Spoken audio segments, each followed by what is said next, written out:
just a little fun fact about Peppy. I am the girl whose parents said, if your friends jumped off a bridge, would you do it? Yes. Yes, I would.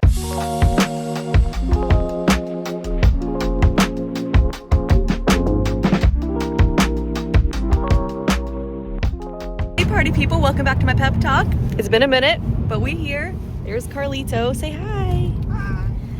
We are going to go get some B-dubs, and then I'm going to do a little story time for you later because, sorry, we have a scanner, and it's just like really loud. But we are going to go get some B-dubs, and then I will be doing a story time later. I found we don't have anything I can vlog here lately. It's been pretty boring. We've been kind of holed up in the house. Our pipes burst. Our pipes did burst, which was tragic. I'll insert a little tiny clip here. I have like a few little, sorry, the road was bad. A few little bits and whatever about it. That was awful, an awful couple days, but we did it. We made it through. Thank you to Carlito and our neighbor Ray. They were both very, very helpful and worked really hard to get us water back. So we have that. But really, we've not been doing anything. Sorry, big bumps. We've not really been doing anything, so like there's been nothing exciting to vlog. So I'm gonna switch it up a little bit, and I'm gonna do a story time today. So stay tuned for that. But first, we're gonna go get some lunch. Carlos and his handsome self is going to go show a house. Oh my gosh, it's almost a wreck. It's this blue SUV's fault, but it's their fault. Anyways, but we will see you guys at B-dubs, and yeah, stick around. Okay, so I'm done eating B-dubs. We are back. We ended up actually going to Goodwill. Our local Goodwill was having this like big bin sale where we got to go into the back of their warehouse and dig through stuff. We found a ton of good stuff for the wedding coming up, so that was very exciting. And we are exhausted, but now we are back, and it is time to get to my story time. And today's story time is going to be about the time I let two grown men lure me into the woods when I was the ripe age of 17 years old. Okay, so I was 17 years old, and I had this friend, and for the sake of the story, because I don't want to like out her or anything, let's call her Hannah. I had this friend named Hannah, and she was a little bit wild, but it was so fun. I loved hanging out with her. Always had fun. We did the craziest things. She kind of brought me out of my shell, if you will, which I definitely needed at that time in my life. So it was a really good friendship, and I miss her and I love her and I hope she's doing well, but she was a little bit crazy. She and I had decided that we were going to go to Athens, Ohio, to Ohio University to meet up with some friends and party. Now, if you know anything about Ohio University in Athens, it's a big time party school. I'd never done anything like that. I don't know if she had or not. It wouldn't surprise me if she had, and it seemed like something very normal. She had a car and could drive. I did not. I told my parents that I was going to go stay the night with Anna, and Hannah told her parents that she was going to come stay the night with me. So we pulled that classic trick. And just, instead of doing one or the other, we hopped in her car and drove 45 minutes to Athens, Ohio. Now, the whole plan that she explained to me when we get there is that we were going to meet up with this group of her friends who were going to some, some band was playing at a bar that they knew. We wanted to get there, so we found a parking spot and we started wandering. And first of all, it was just crazy. Like, the streets were packed. Like, it was tight how many students there were just everywhere. They had police officers on horses. I kid you not, like full-on police officers on horses. I was staring up at them like, what in the world is going on? It was insanity. People just running everywhere, screaming, music blasting from every corner. It really was like, it was crazy. It was a big party. Walking down the street, and we turn on the corner where we're supposed to be finding this bar. Literally, as we're walking up, her friends are walking out, and they're like upset. Like, they're yelling about stuff, and we're sitting there like, what in the world's going on? So we walk up to them, and to this day, I still don't know who any of these people were. I couldn't tell you their names. I was just there with Hannah, and it was going to be a good time. They're all upset. Like, they got kicked out for one reason or another. I don't know if maybe one of them got a little bit too rowdy or what it was, but they got kicked out of the bar. And so at that point, we're just like, well, what do we do now? Like, what's the plan? I personally was down for wherever they took me. I had no suggestions. I had no preferences. As long as I felt safe and secure and I stuck with Hannah, I was pretty content with whatever ended up happening. Well, along with her friends, and there's probably a group of like 4 or 5 of them, there were these other 2 guys. We'll call them Kyle and Austin. Also, they didn't know who Hannah's friends were. They just kind of like met up. So, I mean, if you've ever been out in a social circle, you know, occasionally you find somebody, a random group, you befriend them and you hang out with them for the night. It's not uncommon. It's how we make friends. So these 2 guys kind of started tagging along with Hannah's friends, and we decided that, you know, hey, you know, since we can't hang out at this bar, we can't really get into any of the parties happening because there's just so many people. Like, you literally cannot fit anymore in there to party. We decided we would go back to one of their apartments, and that's where we would just kind of like hang out, chill, do whatever. I was totally cool with that idea. I preferred that idea. I felt way more secure because, again, I'm 17 years old. Like, any of these places that let me in really shouldn't. Like, at the very minimum, they should be 18 and up, and definitely not old enough to drink. It's a whole hot mess, but I felt very good at that point. Yes, we're going to go to an apartment. We can hang out. I can chill. I'm also, keep in mind, very nervous. Like, my dad could call me at any minute. My mom could call me at any minute. Like, I don't want to talk to either of them. I'm just a ball of nerves because, as exciting as it was, I was not a very brave girl, which later on in the story, you're going to be like, Peppy, you're not brave. Like, you're an idiot. You're definitely not brave, or you are very brave and an idiot. I'll leave that for you guys to decide. But we were going to go to their apartment, and these 2 guys, Kyle and Austin, were like, hey, what if we go grab some drinks because we are old enough to do so? And they're like, well, we can go pick up something to drink, but we need somebody to take us there. Like, we don't know where we're going or anything of that sort. And so Hannah pipes up, I'll take you to where you can get drinks. First of all, Hannah, how do you know where to get drinks? You're 17 years old. You're not from here. You're here casually with some friends of yours who just probably graduated high school the year before. What are we doing? What's going on? And so they're like, awesome. You take us. And her friends are like, cool, meet us back at the apartment. I didn't love that idea, but, you know, again, I'm sticking with Hannah. No, like, that's what I'm doing. So it doesn't matter. So I'm like, cool, we'll just walk. I'm assuming she might be looking something up on where to go. So we're wandering the streets. I honestly don't think we were going anywhere. I really think she was just going to run us in circles, but we're wandering around, and then one of the guys, Austin, he starts saying how hungry he is. And sure enough, right next to us is this diner. He and I and everybody, we all walk in. The only one who even got anything to eat. The rest of us didn't. I'm broke. I have no money. I can't partake in anything. I'm really just here for a good time. We go in, he grabs some food to go, and then we walk back out of the diner. And, like, I keep calling it an alleyway, but it really wasn't a sketchy little alleyway. It was more like just slightly off behind this diner. There was like a set of stairs. I just sit down there. He's eating. We're just talking. And then Kyle, he goes, hey, I've heard about this haunted house here in Athens, and I really wanted to check it out. You know, I think it's on campus somewhere. And so we're basically on campus. Like, you know, we wandered off a little bit, but sure, if there's this haunted place, let's walk back to it. No big deal. Hannah, she's all for it. She's all for it. Like, no surprise there. And then the guy says, I can drive.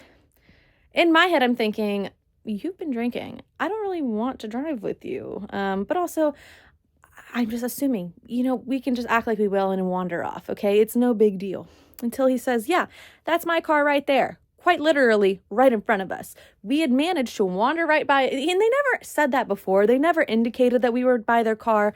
Nothing. Like, so to this day, I don't know if that was just pure coincidence that we ended up right there beside his car, or if maybe it was like intentional that they brought us here to where the car was. But regardless, he says, my car's right here. I'll look it up and I'll drive us there. My stomach drops because you're always told, hey, don't get into strangers' cars. Maybe you shouldn't do this. Fun fact, I don't think I've even said this earlier on in the story. These guys are like 27 years old. Like, they're grown men. We're 17 years old, but I don't think they knew that at that point. Like, I don't think we had really said that, but like, when I look back at me at 17 years old, I feel like I looked really young. So who knows? Maybe they really thought we were old enough. I don't know. Hannah, she's like, let's go. She hops right in the front seat. And of course, I'm not going to let her go alone. So I go to the other side of the car. He tells me that's where I need to get in. And I open the door, and there's a car seat on one side by the window. And then there's a middle seat in the back, and then there's the seat behind the driver. I scoot into the middle. So I have myself effectively trapped between a car seat and Kyle. Not my best day. And just a little fun fact about Peppy. I am the girl whose parents said, if your friends jumped off a bridge, would you do it? Yes. Yes, I would. I have the worst case of FOMO ever. So that's a little fun fact about me. I'm loyal to a fault. I will never let my friends get kidnapped alone. And that's pretty much what just started happening is we're getting kidnapped effectively at this point, in my opinion. But I digress. I'm here today telling the story, so obviously everything's fine. So at this point, we're in the car, and they're just driving, and it's very, like, there's no, like, he didn't have maps on, like, we weren't going in any clear direction. I was so nervous back there. I did not like sitting next to this guy. Like, I was so uncomfortable. Hannah's up front having the best time. She's just chatting them up, playing music. She's literally the most carefree girl in the world, and that's one thing I've always admired about her. We are driving around, and we're going down this twisty road. Like, at this point, we are not on campus anymore. Like, we are far from campus. I think we're on the road, maybe like 20 minutes or so. Like, it was a good bit of just twisting and turning down this old country road. And he pulls into this gravel driveway. And I wish I knew what, like, led them here to this exact spot, but whatever. We get led into this, like, gravel driveway, and we get out, and there's, like, almost like a farm or a barn type building up on a hill from us. It's probably like half a mile, maybe not even that much, honestly, up a hill.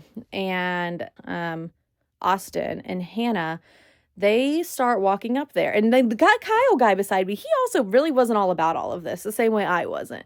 I kind of got those vibes, but Austin, he was all for this. And so we decided to walk up there, and dude, I'm so nervous. I don't know where we're walking. What are we going to? And lo and behold, we walked into, I kid you not, a freaking sawmill. A sawmill. You could literally write a horror story about this.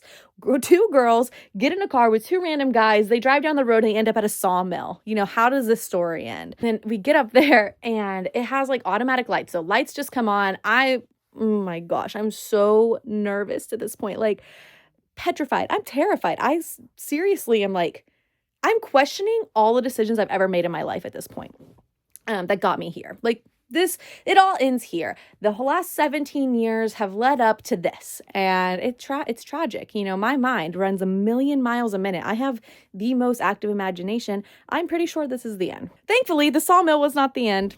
That's, you know, that was just part of the story, because the guy, Austin, he's like, I don't think this is the place. I think it's further out there. You want to know what's out there? The forest, woods, nothing. There's literally nothing out there. And what's Hannah do? Okay, let's walk on out there. And so we do. We start walking into the woods. Two 17-year-old girls. Parents don't know where they are. With two 27-year-old guys. Never met them before, effectively strangers until tonight, wandering out into the woods alone. What all could happen? What's the worst thing that could happen? We walk out. I mean, this sounds like I'm being dramatic, but I would have to say we at least walked out half a mile to a mile, somewhere in between there. Like, it was not a little bit. And we go out through the woods, and it comes into this clearing. And there's like almost like little ruins of an old like barn that had been there. And he's like, oh, maybe this is the haunted spot. And all in my head, I'm thinking, dude, we're just trespassing.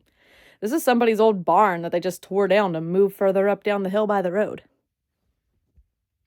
This is like, what are we doing? And we stand there for a few minutes. I don't even know what happened, but we end up wandering back out. And that's fine. That's no big deal. And at this point of the story, you're probably thinking, Peppy, you're really dumb. And you're not wrong. I am really dumb. This is really dumb. And you know, it doesn't get any better, because what I'm about to tell you, to this day, very much regret it. But I want you to keep in mind. I was 17 years old. The guys were drinking. I'm very much sure they were drunk driving, or Austin was drunk driving. And I just willingly got in the car with them. You know, looking back, I could have called my dad and just accepted getting grounded and not risk my life. But when you're 17, getting grounded feels like the worst thing in the world. It's either find out what's going to happen with the drunk driver in the middle of the woods, call your dad and find out what he's going to do, which you don't have to find out. You already know. He's going to ground you for the rest of your life. You're going to have no free time, no freedom. And that just feels like the absolute worst option of the two. So you just kind of deal with it and you find out what happens. So I get in the car with these drunk drivers and we start heading back towards campus, which let me tell you, the breath of like fresh air and relief that just overcomes me so strong. I was so happy to be seeing campus, be seeing people, because at this point, at least I could like start screaming and banging on window. I mean, it wouldn't be easy because again, I'm stuck in the middle. There's me, tiny 17-year-old Peppy, grown man in a car seat. I was not in a great position. But he starts driving us actually through campus and we go up some hills because Ohio University is kind of like a hilly campus. And so we drive up this hill to this building. I don't know what the plan was. I mean, we're on a campus. None of us are students. Like, were we trying to just break into a building? I don't know. I was literally just there. And then the absolute worst thing that could have happened in the moment. Maybe, okay, that's dramatic. Not the absolute worst thing, but what felt like the absolute worst thing could happen happened. Sirens. Whoop, right behind us. We're getting pulled over. And I'm just like, great, this is it. And so I look down and I'm like, oh, that's a lot of alcohol below me because they just had all their beer cans spilling out in the back seat. And so I'm kicking them under my seat the best that I can. I like have my jacket, I throw it over, and one cop comes across to the driver's side to Austin. And then another cop comes out of nowhere and shines a light at me in the back seat. And I'm just like sitting there, like hands like this, just looking forward. I was so obviously nervous and I'm shaking. I'm stressed. I'm like, what's going to happen? They're going to call my dad. I'm going to go to jail. This is the worst day of my life. And the cop is like, hey, you guys lost? You guys from here?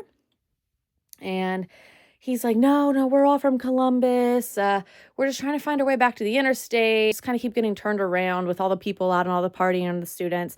And he looks drunk. Honestly, this cop, quite frankly, didn't really do a great job because he could have just looked the guy in the eye and been like, oh, you're wasted and you're driving. But that's not what happened. The cop kind of pointed us in the right direction and sent us back on down the road. And thankfully, and I still remember just how good this felt, just how happy I was to see Hannah's car. It's just right there.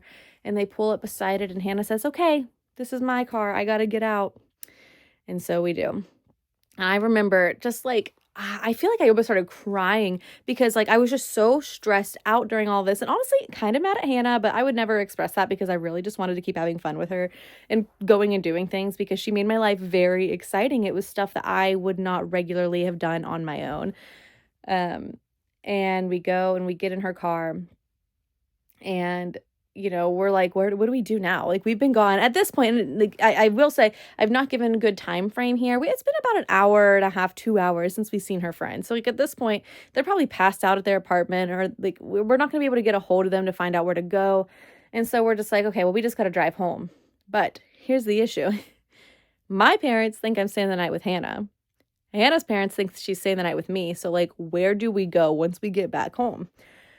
I don't even know where she took me or who this was. She took me to some guy's house, okay? We knock on the door. It's so late. It's probably like 2:30 in the morning. And we knock on their door and he answers. It's like his house and his mom's. Like, I'm pretty sure he was about our age. I also couldn't tell you who he was to this day. I have no clue whose house we just pulled up at. But apparently it's somebody she knew. And we go inside and Hannah sleeps in his room with him and I sleep out on a couch in the living room. I did feel a lot safer. I was near home at this point. It wasn't like I was out in the middle of nowhere. I mean, I could walk outside and probably wander to a business and be totally fine or wander home. And the next morning, and this is really where the story ends, but I think it's so funny. I woke up to this kid's mom just sitting in the living room with her TV on. I'm passed out. She doesn't know me. I don't know her. She's just watching TV while I'm there. And she says, hey, good morning. How are you? I didn't know anyone was staying the night last night. So nonchalant.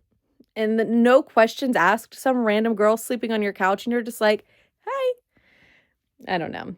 Regardless, it was a really good time. And by good time, I mean it's one of my exciting stories. I'm thankful it did not go as bad as it absolutely could have gone. But I'm also kind of thankful to have experienced it because it's one of those like you'll never believe what I did, and I did it. So there we go. I'm very winded now, but that is the story of how I got lured out into the woods with two random grown men. So maybe sometime I'll tell you some more stories of mine, but I just wanted to fill some space because it's been very boring here. There's been nothing for me to vlog, and you literally would just every day be like, this is me drinking coffee. This is me going to Aldi to pick up groceries, and nobody wants to see that every single vlog. So here it is, my first story time. I hope you appreciated it. I hope you enjoyed it. Please give a like, subscribe. I really do appreciate anybody who stays along this long just to watch and enjoy my vlogs. I really do appreciate it. So again, thank you for watching. I hope you have a wonderful day and we'll see you soon. Bye.